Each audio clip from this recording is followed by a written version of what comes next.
नमस्कार, अम्माच किचनमध्ये स्वागत आहे. तर मी आज एक चूर्ण करणार आहे. तर ते चूर्ण कसं केलं ते सांगते. 1 वाटी बडीशोप मी कढईमध्ये भाजून घेणार आहे. व्यवस्थित भाजून घेणार आहे, तिचा कलर बदलेपर्यंत. आता ते काढून घेऊ. त्यानंतर मी 2 चमचे जिरे घेतले, ते पण भाजून घेते.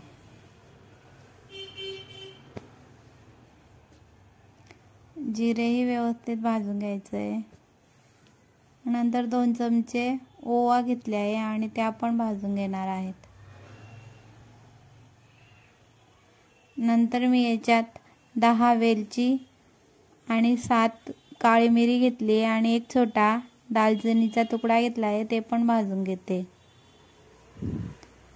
आता हे स्वच्छ करून घ्यायचं आहे. भाजून घेतल्यावर आता हे सर्व गार करून मिक्सरच्या भांड्यात दळून घ्यायचं आहे.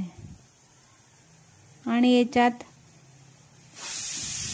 तुमच्याकडे काळं मीठ असेल तर 1 छोटा चम्मच काळं मीठ टाकून हे आपण मिक्सरच्या भांड्यात बारीक दळून घेणार आहोत. तर आपलं चूर्ण तयार झालं आहे. हे चूर्ण रोज रात्री जेवणानंतर कोमट पाण्यात घ्यायचं आहे. ज्याचं कोणाचं पोट साफ होत नाही त्याच्यासाठी हा रामबाण उपाय आहे.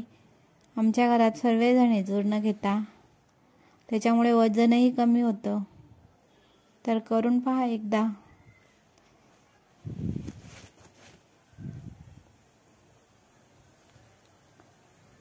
Bye bye. कमेंटमध्ये नक्की सांगा.